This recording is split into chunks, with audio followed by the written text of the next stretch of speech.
Ce qui est intéressant, c'est de plutôt revenir sur ce que l'histoire de la Ligue nous enseigne, finalement. Non pas tellement en termes de faits, il y en a de nombreux, mais plutôt en ce que j'appelle une sorte d'état d'esprit. C'est d'ailleurs comme ça que je l'ai évoqué au congrès auquel il a été fait allusion il y a quelques jours à Strasbourg, qui fut un grand congrès, 150 ans. Il me semble que la Ligue de l'enseignement, c'est déjà un état d'esprit. Évidemment, c'est aussi de l'engagement et de l'action, et je l'évoquerai rapidement. Et cet état d'esprit, c'est aussi et surtout d'ailleurs ce que disait René Char des héritages. Vous savez, notre héritage ne précédait d'aucun testament. Il n'y a pas de testament de la Ligue de l'enseignement, d'abord parce qu'elle n'aspire pas à mourir, et puis ensuite parce que cet héritage est constitué en même temps de sa trajectoire et de ce qui va venir. C'est une espèce d'aller-retour permanent, d'où le titre que nous avions donné à ce congrès, effectivement, se souvenir de l'avenir ou une histoire de l'avenir. Alors, qu'est-ce que nous pouvons dire de cet état d'esprit dégagé un peu, lentement décanté de 150 années et qui ne se dément pas, même si sans doute que d'autres qualités, d'autres savoir-faire vont inspirer l'état d'esprit des militants de la Ligue à venir. Le premier trait, la première caractéristique de cet état d'esprit, il me semble que c'est tout simplement le fait que ça nous permet de dire aujourd'hui que rien n'a jamais été octroyé. Tous les progrès de l'humanité, si on veut être un peu grandiloquent, ramenés au petit espace de la France, quand on les regarde, je parle des progrès de la condition humaine, des progrès des libertés, des progrès sociaux, des progrès de la démocratie, tous les progrès ont été finalement le fruit, le produit de la lutte des hommes et des femmes qui nous ont.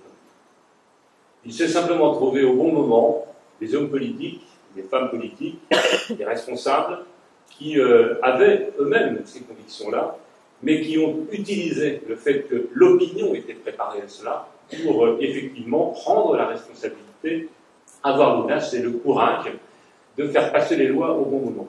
Ce fut le cas de Jules Ferry. Jules Ferry ne peut pas, à l'évidence, faire passer les lois de 1880, 82, 86 plus tard, pas demi, sans la préparation de l'opinion assurée effectivement par les réseaux de la Ligue de l'enseignement. D'autres sans doute, mais essentiellement et fédérés déjà dans la Ligue de l'enseignement. Imaginons, c'est tous, quand on rapporte cela à l'histoire de nos villages ou de nos villes et qu'on regarde un peu quel était l'état de la France à l'époque, que la population, même si bon nombre d'enfants allaient à l'école, parce que Victor Duruy en avait largement créé les conditions aussi de cette généralisation de l'école.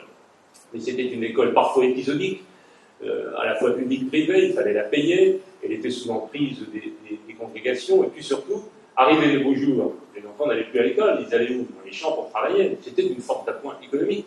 Et dans les régions industrielles, ils allaient sur le carreau de la mine, trier la minette, comme on disait, parce que c'était aussi une force d'appoint économique pour cette population qui, pour la plupart, n'était constituée que d'un prolétariat et rural et urbain. Voilà. Ça, c'est un enseignement de l'histoire. Et quand on regarde plus près de nous, imaginons, ça n'enlève rien à sa force, à son courage et à son audace et à sa pugnacité.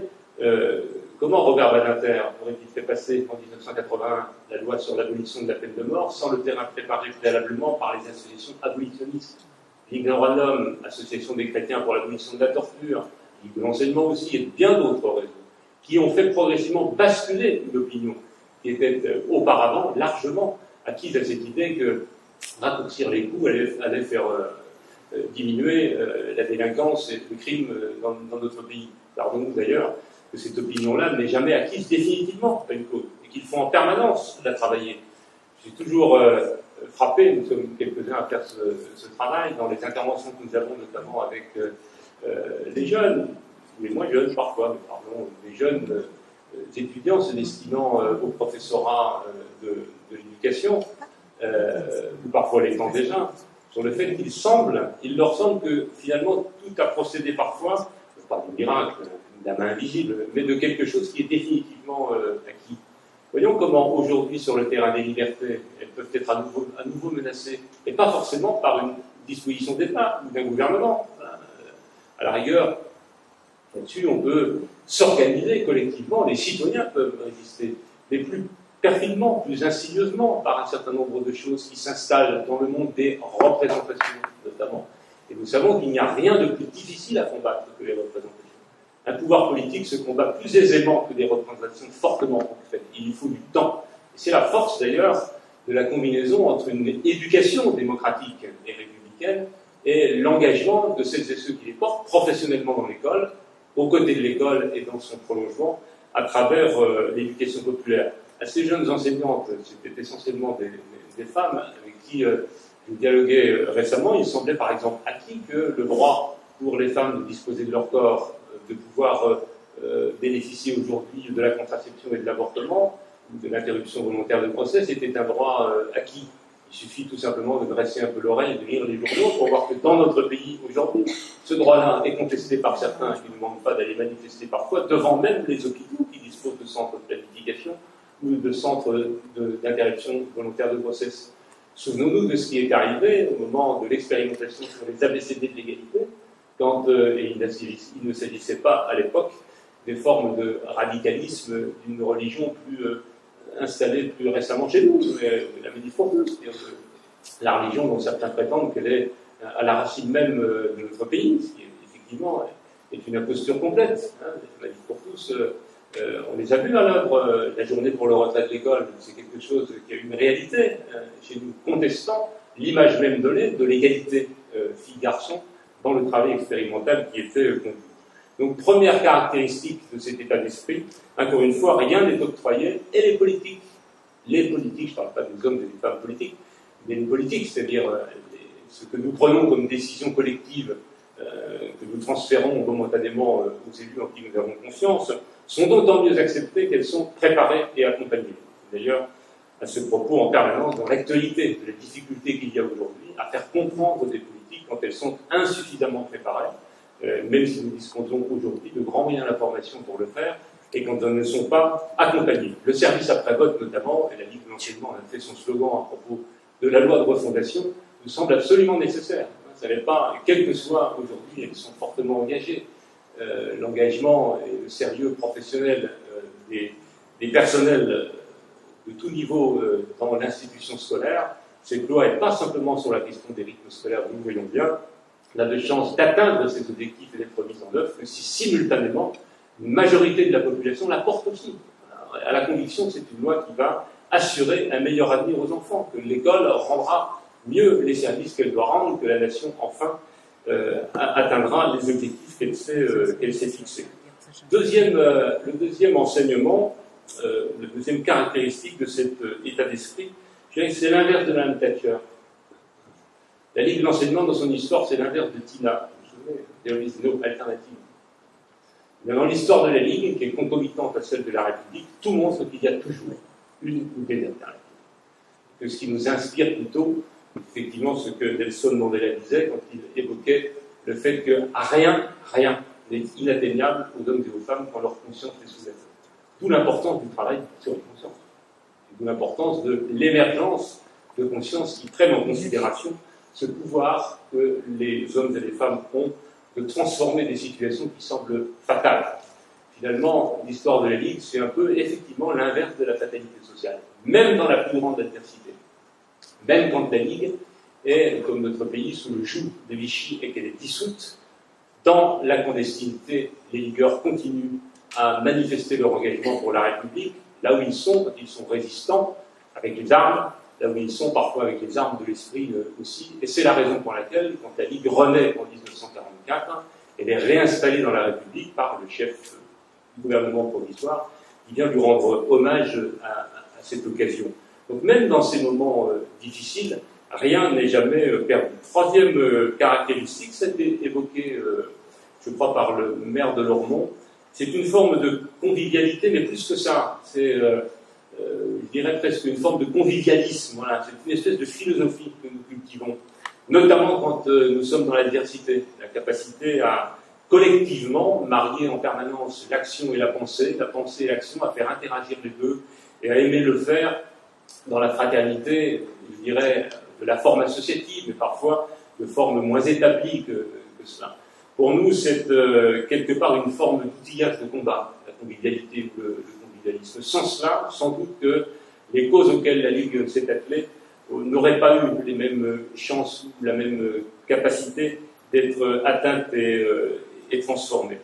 Et puis, il y en aurait d'autres, des caractéristiques, mais il y en a une quatrième qui résonne fortement, avec l'actualité aujourd'hui, mais qui a résonné régulièrement avec l'histoire de notre pays depuis 150 ans, et notamment dans cette faculté que la Ligue a eue, à pas bruit souvent, méconnue, parfois certains lui prêtent une forme de discrétion qui est aussi la marque de son efficacité, sans doute peut-être, dans la société de communication d'aujourd'hui, ça nous joue des tours d'être trop discret aussi.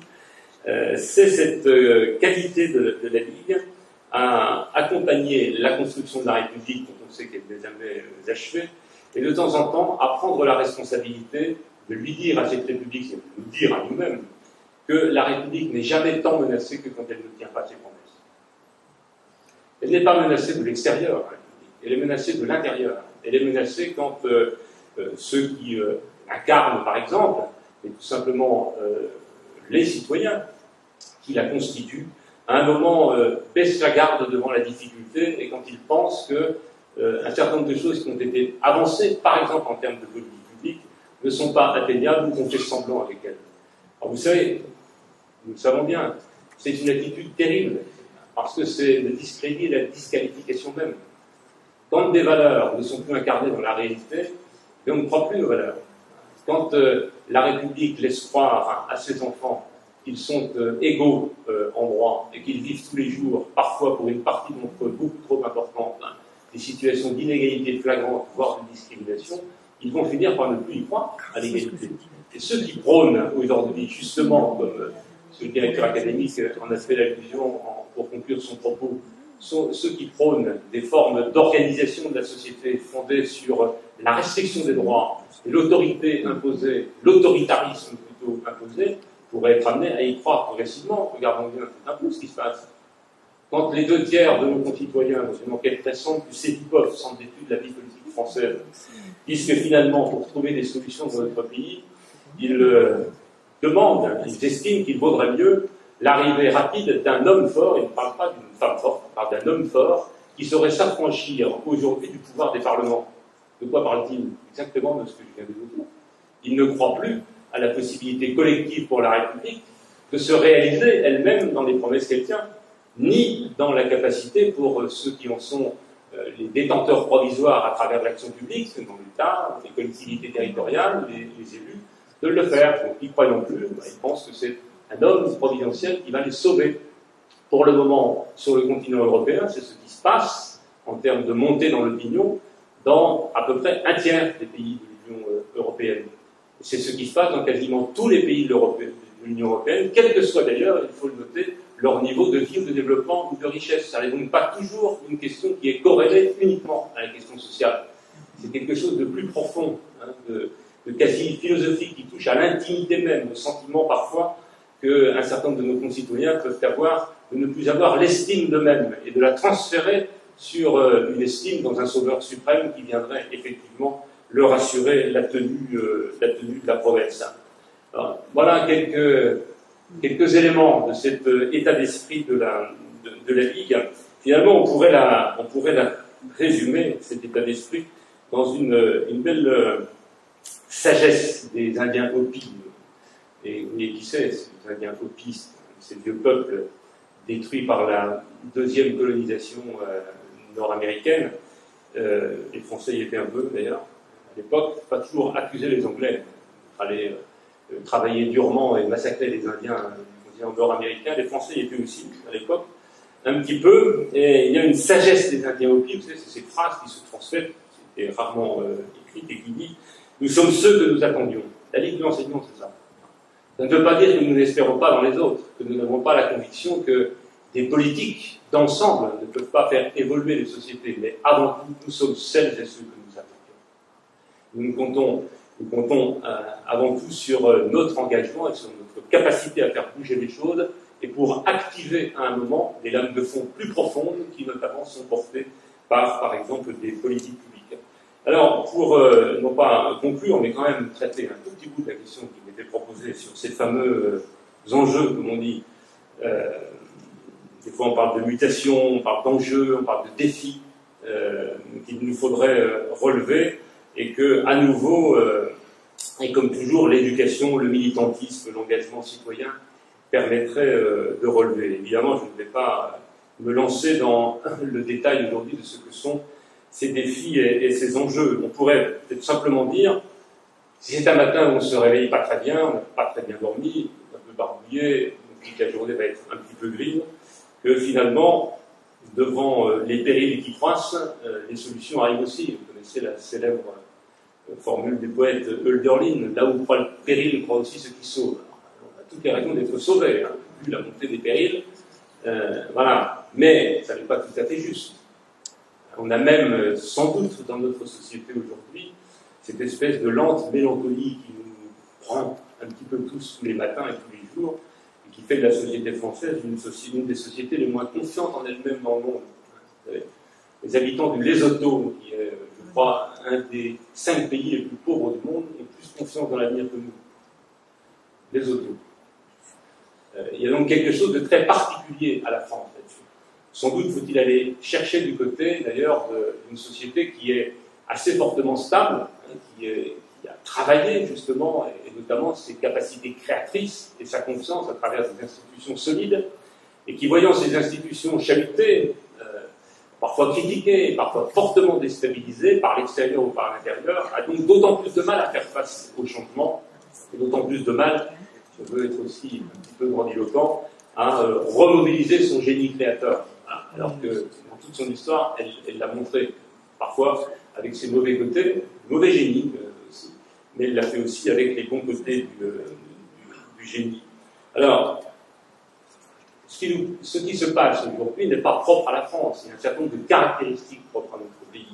Moi, je m'en tiendrai surtout à ce qui me semble être 3 caractéristiques globales, un peu à toutes les sociétés, même les sociétés qui éprouvent encore aujourd'hui de grandes difficultés à acquérir un niveau de développement matériel susceptible d'assurer à toute la population les conditions les plus dignes de vivre.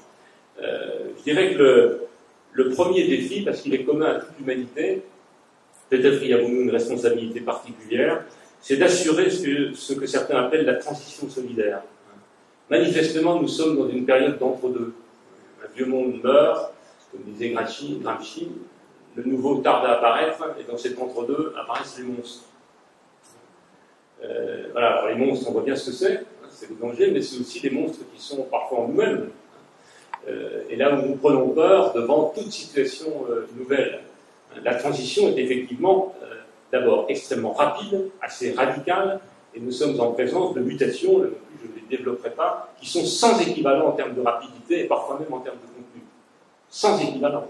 Il nous arrive des choses qui ne sont jamais arrivées à l'humanité précédemment. Celles qui étaient déjà arrivées, non pas que nous les maîtrisions, mais nous avons quelques outils pour y faire face. Mais les nouvelles, nous ne voyons pas très bien.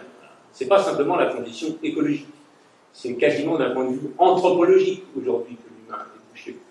Notamment parce que nous sommes quasiment en capacité de nous fabriquer nous-mêmes. C'est ce qui est en train de nous arriver. Pour moi, ce n'est pas dramatique, mais ça pose quelques questions d'ordre éthique et qui ne sont pas minces. Et auquel, pour ma part, quand je vais l'évoquer avec les enfants et les petits-enfants, je ne sais pas répondre. Donc c'est une interrogation collective, en même temps une interrogation individuelle qui nous plonge parfois dans de grands élans de perplexité, parfois de morosité, et puis aussi qui peuvent nous enthousiasmer, notamment comme peuple qui est capable, grâce à son intelligence collective, grâce à son haut niveau d'éducation, de voir là l'occasion de se mettre au travail sur ces choses. Mais pour se mettre au travail, il faut avoir un peu de confiance en soi, et c'est sans doute ce dont aujourd'hui la société française, comme d'autres, manque par rapport à cette transition. Et surtout, pourquoi est-ce que j'ajoute solidaire? Parce que toute période de transition est toujours plus difficile à vivre et plus dramatique pour ceux qui sont déjà en situation de fragilité. Nous avons donc à cet égard, dans cette période, plus que jamais, un devoir de solidarité. Et la solidarité, ça n'est pas la compassion. Ça n'est pas. Elle est nécessaire, la compassion, monsieur. Mais la compassion sans la justice, c'est la pire alliée du diable, disait Hannah Arendt. Or, il nous faut en permanence avoir en tête que ce que nous disons et ce que la République vise, c'est la justice sociale et c'est l'égalité. Le reste n'est qu'un emplâtre, momentané sur une situation d'urgence.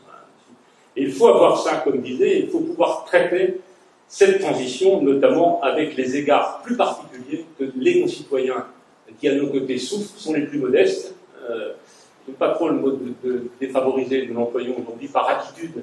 Mais pour moi, la faveur et la défaveur, c'est une marque de l'ancien régime. La République ne reconnaît que des droits et des devoirs et des responsabilités. Voilà.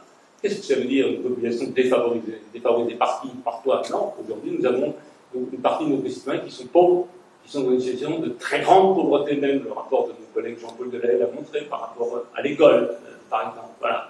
Nous avons une partie de nos concitoyens qui sont relégués par incompétence ou absence de volonté collective de vouloir les sortir des endroits d'où ils ont été relégués. Nous avons un certain nombre de nos concitoyens qui vivent dans l'isolement le plus profond dans certains territoires ruraux parce que nous n'avons pas su aujourd'hui recréer des liens d'attachement de ces territoires à la République. C'est une responsabilité collective.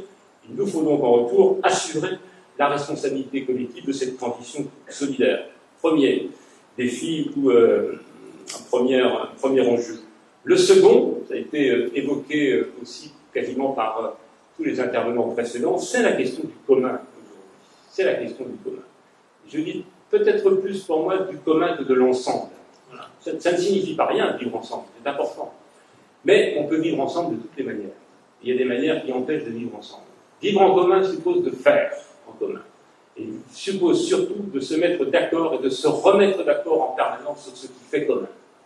Non que ce soit plus difficile qu'avant, mais c'est sans doute d'une complexité et ça nécessite d'assembler des ingrédients différents. Et notamment, et l'allusion y a été faite aussi, de ne pas se tromper là d'enjeu. Il ne s'agit pas de faire du commun d'une manière autoritaire comme l'Ancien Régime le faisait. Et même comme la République l'a fait à sa création. En gros, la République s'est un peu construite par soustraction. Voilà. Pour avoir un arbre qui tienne debout, on a quand même enlevé quelques branches, quelques langues par-ci par-là qu'on a un peu marginalisées, quelques statuts qu'on a un peu marginalisés aussi, sans doute à juste titre d'ailleurs, parce qu'il fallait construire rapidement et vigoureusement la République. Aujourd'hui, c'est une République par addition qu'il faut faire. Pourquoi? Eh bien, parce que d'abord, personne n'accepterait d'être soustrait de la République. Parce que tout le monde, à titre individuel ou collectif, défendra jusqu'au bout, et parfois jusqu'au sang, l'identité à laquelle il tient. Parce que, d'abord, c'est propre, et c'est anthropologique et constitutif de l'humanité, et parce qu'en plus, dans des moments d'instabilité et de transition, ce à quoi on tient, c'est déjà sa culture. Et jusqu'au bout, on y va. Les guerres les plus terribles sont les guerres fondées sur des conflits de culture. Les guerres économiques et les guerres de frontières, pour l'accès aux matières premières, on les règle. Les guerres qui sont fondées sur des raisons identitaires ou culturelles, elles durent encore aujourd'hui, quand parfois elles ont pris leur siècle, leur source il y a plus de 10 siècles. Vous voyez pourquoi il ne faut pas rallumer des guerres inutilement. Et il nous faut trouver cette espèce d'alchimie qui nous permettra de combiner l'affichage d'identité et de culture auquel on tient et qui nous permet aujourd'hui de tenir debout, avec la nécessité parfois de les dépasser, de puiser en elles-mêmes ce qu'il y a d'universel pour en faire le ciment commun permanent que nous réactivons notamment par l'école, mais pas uniquement par l'école, par la vie quotidienne, par le droit, par la justice, par le travail éducatif autour de l'école. On a une chance inouïe, c'était rappelé. La France dispose de quelque chose à laquelle il ne faut surtout pas toucher. Le principe de laïcité. Ça nous permet de combiner à la fois l'unité, par le respect des convictions et l'égalité de chacun, et en même temps un espace public de débat dépourvu de la sanction des clercs et de l'autorité suprême. C'est d'ailleurs pour ça que cet espace public n'est pas neutre. Les institutions publiques sont neutres. Mais l'espace public, il est garanti comme celui dans lequel on peut exprimer sa diversité et ses opinions. C'est d'ailleurs ce que la loi de 1905 prévoit dans son article 2.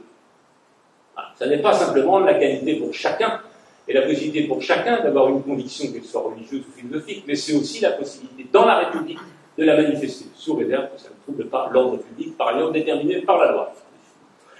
Troisième caractéristique, troisième enjeu aujourd'hui, qui me semble extrêmement dynamique et un peu compliqué à réactiver, c'est cette idée que le progrès serait à nouveau ou toujours possible. À l'évidence, depuis ces 50 dernières années, voire même depuis 150 ans, même peut-être depuis le début du XIXe siècle, nous nous sommes installés, il y a eu quelques chaos et quelques guerres terribles entre-temps, mais dans une société qui progressait d'un point de vue social, d'un point de vue des libertés, d'un point de vue de la condition humaine en général. Nous avons le sentiment, en partie infondé quand on regarde les faits, que ce progrès qui était certain, aujourd'hui n'est plus que possible. À nous de réaliser les conditions du possible, si c'est cela. C'est à l'évidence, il n'est pas certain. L'a-t-il jamais été? Non. Le progrès a toujours procédé de la volonté des hommes et des femmes qui se sont attelés pour faire émerger les conditions du progrès social et politique possible. Aujourd'hui, ce progrès possible semble un peu plus difficile.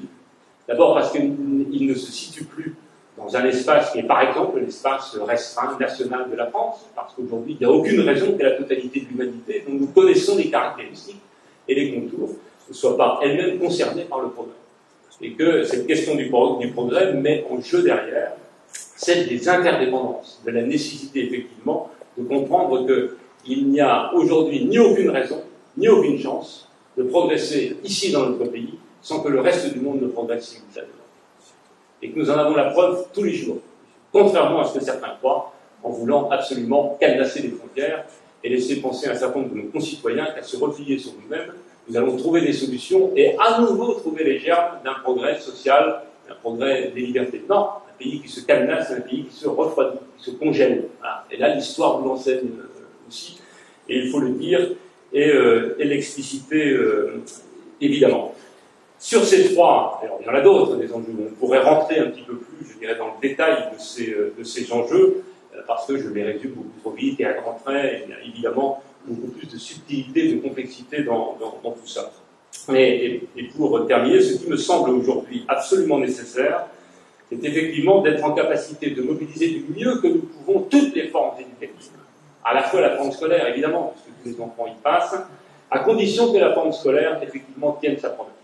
C'est un des enjeux de la loi de refondation de juillet 2013, c'était d'ailleurs déjà sans doute inscrit dans les lois d'orientation précédentes. Il ne semble pas que la France ait choisi volontairement d'avoir un système scolaire qui trie ses enfants, quoique, là je me trompe, puisque une partie de l'école a été volontairement créée pour trier les enfants, et notamment à travers la fameuse fabrique des élites républicaines et du présupposé ingrédient du mérite qui va avec. Voilà. On a découvert depuis quelques années qu'il fallait aussi se préoccuper des vaincus du mérite. Et notamment François Dubé, un nouveau corps légionnaire local, mais d'ampleur internationale par la pensée et l'observation, a beaucoup écrit sur le sujet. Et oui, une école qui ne se préoccupe pas des vaincus du mérite et qui peut-être même n'interroge pas son système fondé sur la question de la méritocratie est une école qui n'atteindra jamais son objectif de démocratisation réelle d'accès au savoir. C'est donc pour nous un assez profond bouleversement. Il faut le réussir.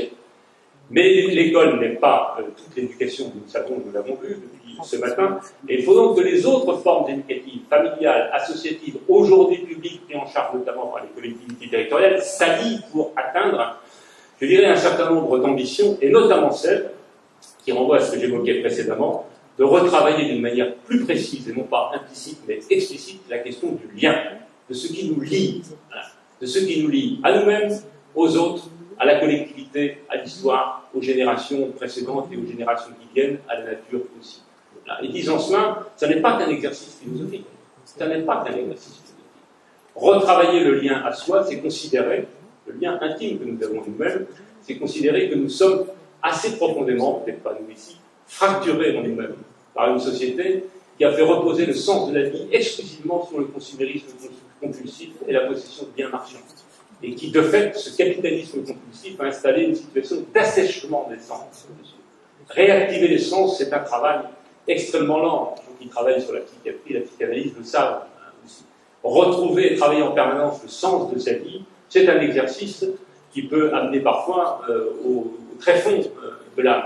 Mais c'est aussi une responsabilité collective que de pouvoir mettre chacun en situation d'avoir l'estime de soi-même. Et ça, par exemple, pour l'école, comme pour les mouvements d'éducation populaire, c'est une question qu'il nous faut travailler. Quand est-ce que nous ne prenons pas suffisamment soin des enfants pour qu'ils n'éprouvent plus l'estime d'eux-mêmes? Sans estime de soi, il n'y a pas d'estime des autres. Sans estime de soi et des autres, il n'y a pas d'estime des cadres collectifs qui nous forment. Second lien, le lien à l'autre et aux autres. Ah, dessus. Là, je n'entre pas dans le détail, parce que nous voyons bien aujourd'hui les ravages de ce que les peurs de l'autre peuvent provoquer. Le lien à la nature, hein, là non plus, je ne développe pas. Nous avons acquis la pleine conscience de nos responsabilités sur la possible fin de vie totale sur Terre. Nous en sommes à peu près assurés si nous ne changeons pas de mode de vie.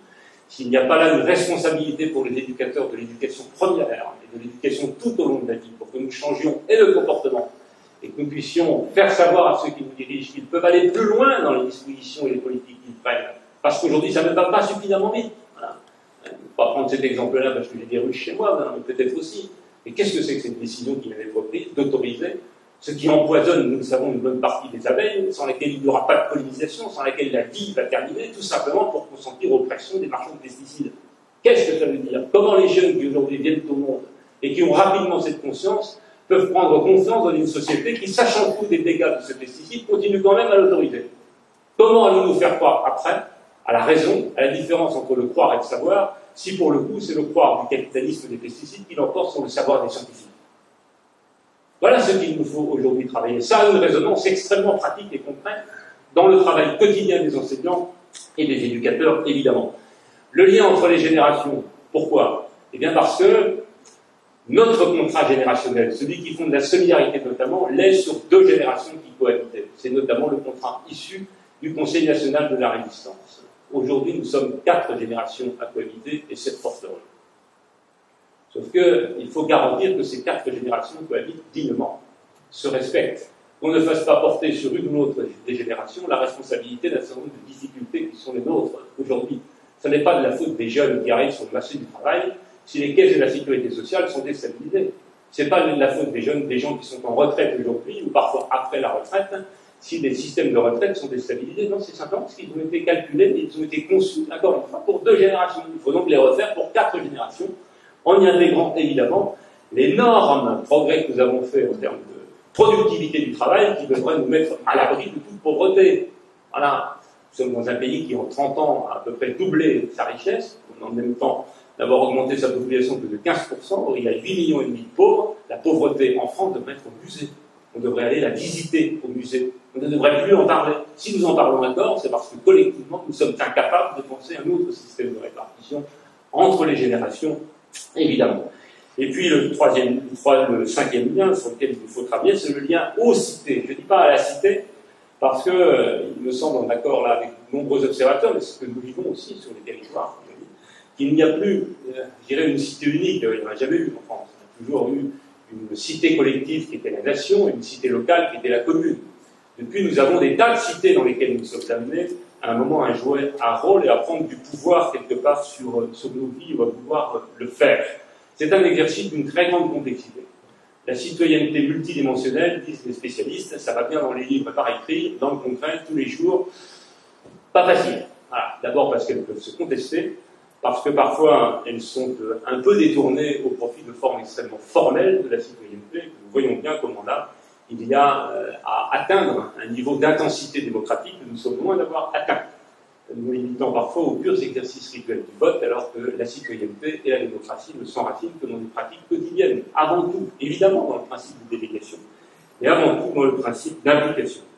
Voilà rapidement et à grands traits ce qui me semble être à la fois une espèce d'état d'esprit de la Ligue, ce qui me semble être aussi quelques enjeux qui sont devant nous, qui pour moi n'ont absolument rien de grave, même si les périls, il ne faut pas les nier. Mais il y a là de formidables enjeux pour la pensée, pour les éducateurs qui, à la fois transmettent la pensée, transmettent l'histoire et en même temps nourrissent la pensée à venir. Il va nous falloir être inventifs.